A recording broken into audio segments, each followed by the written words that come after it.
पिता और पुत्र पवित्र आत्मा के नाम पर आमीन।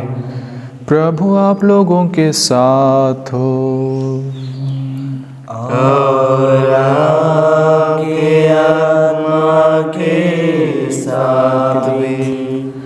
संत मार्कुस के अनुसार पवित्र सुसमाचार। हे प्रभु तेरी महिमा हो। तब पेतरुस ने कहा, देखिए हम लोग अपना सब कुछ छोड़कर आपके अनुयायी बन गए हैं। ईसा ने कहा, मैं तुमसे यह कहता हूँ, ऐसा कोई नहीं जिसने मेरे और सुसमाचार के लिए घर, भाई बहनें, माता पिता, बाल बच्चों अथवा खेतों को छोड़ दिया हो, और जो अब इस लोक में 100 गुना ना पाए, घर, भाई बहनें, माताएं, बाल बच्चे और खेत, साथ ही साथ अत्याचार और परलोक में अनंत जीवन। बहुत से लोग जो अगले हैं पिछले हो जाएंगे, और जो पिछले हैं अगले हो जाएंगे।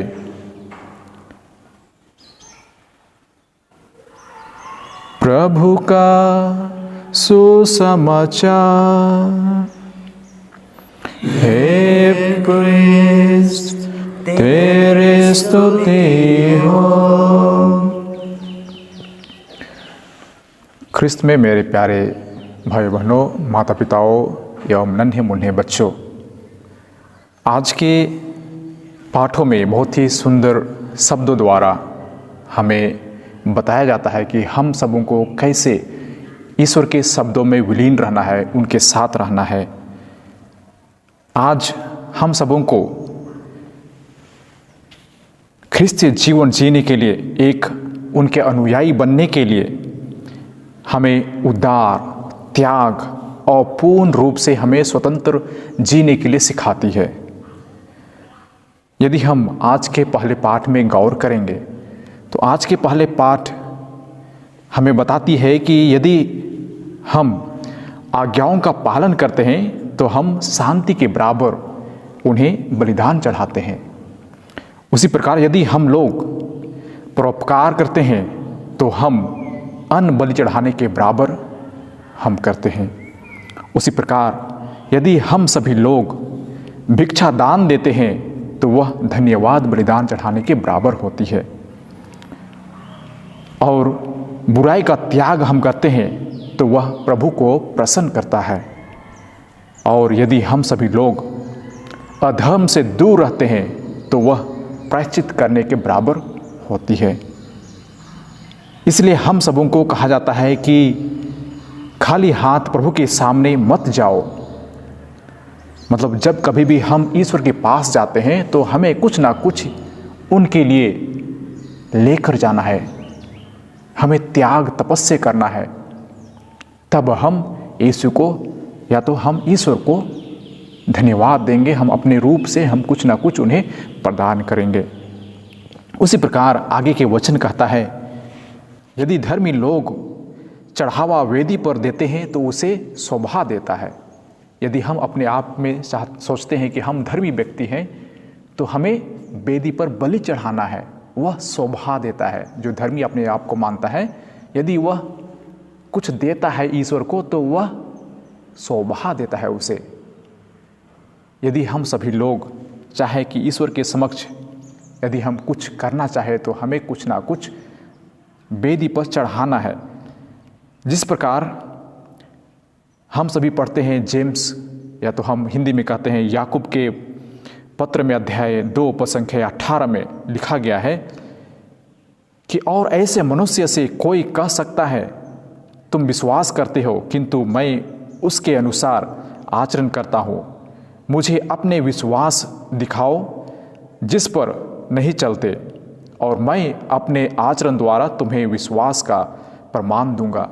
मतलब संत पौलुस कहते हैं कि यदि आप सभी लोग कहते हैं कि मैं विश्वास करता हूँ लेकिन हमारा कर्म नहीं है, तो आप कैसे आप प्रमाणित कर सकते हैं कि आप सच में विश्वासी हैं? लेकिन मैं अपने कर्मों के द्वारा मैं आपको प्रमाणित कर सकता हूं कि हम विश्वास करते हैं। अपने विश्वास को प्रकट करने के लिए हमें प्रमाण क्या देना है? कर्म देना है। यदि हम कर्म नहीं करते हैं तो हमारा विश्वास हवा में है, सच नहीं है। वही हमें संत पौलुस कहते हैं। उसी प्रकार और आगे के वचन में कहता है कि उदारतापूर्वक प्रभु की स्तुति करो और प्रथम फल चढ़ावे में कमी मत करो।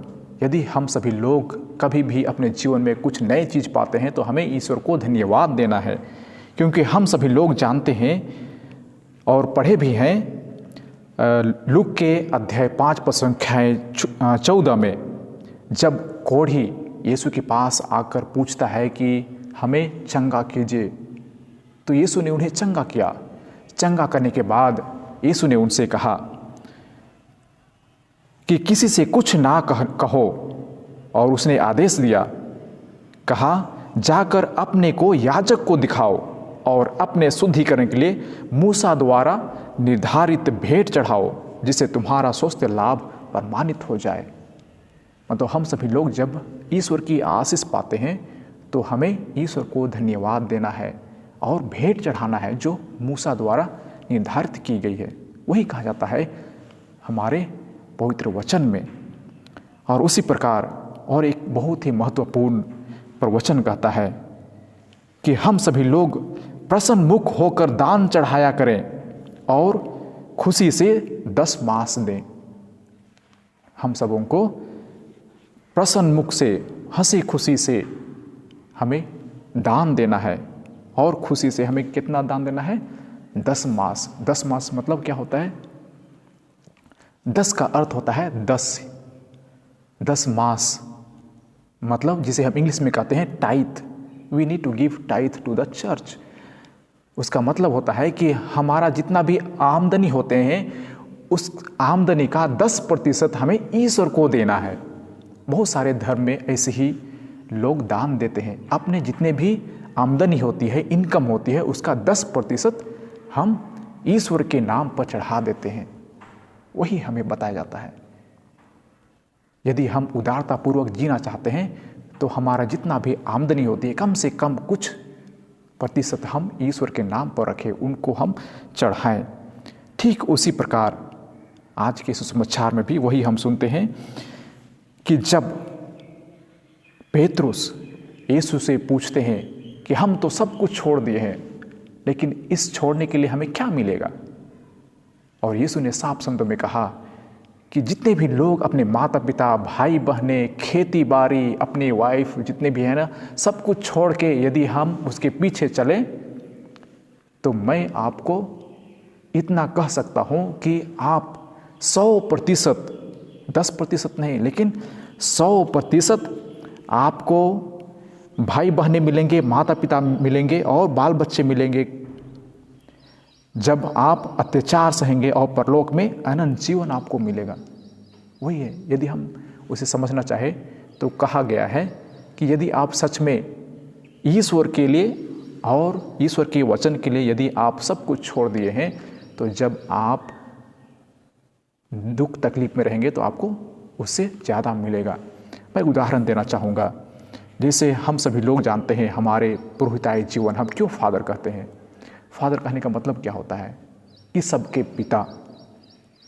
यदि हम अपने जीवन में पुरोहित बनना चाहते हैं तो हम सबके पिता होना है, और जितने भी हमारे लोग हैं सब हमारे बच्चे हैं, तभी हम फादर कहलाएंगे। और जब लोग हमें फादर कहते हैं या तो हम किसी के बच्चे बनते हैं तो हम सभी लोग एक परिवार बन जाते हैं। इसलिए कहा जाता है कि जहाँ भी एक फादर जाता है तो लोग उसे अपने बेटे के रूप में उन्हें आदर सत्कार देते हैं, और बच्चे उन्हें अपने पापा के समान उनसे प्यार पाते हैं। वही है आज के सुसमाचार। कितना ही सुंदर शब्दों में हमें समझाया गया है। आइए हम सभी इन सभी चीज़ों को अपने जीवन में लागू करें और हम पिता परमेश्वर से प्रार्थना करें कि वे हमें हर प्रकार के दुख तकलीफ, हर प्रकार के समस्याओं से बचाए रखें और हमें एक अच्छा नमूना बनने में प्रोत्साहन दें। आइए हम इन सभी मतलबों को ईश्वर के समक्ष रखें और प्रार्थना करें। पिता और पुत्र और पवित्र आत्मा के नाम पर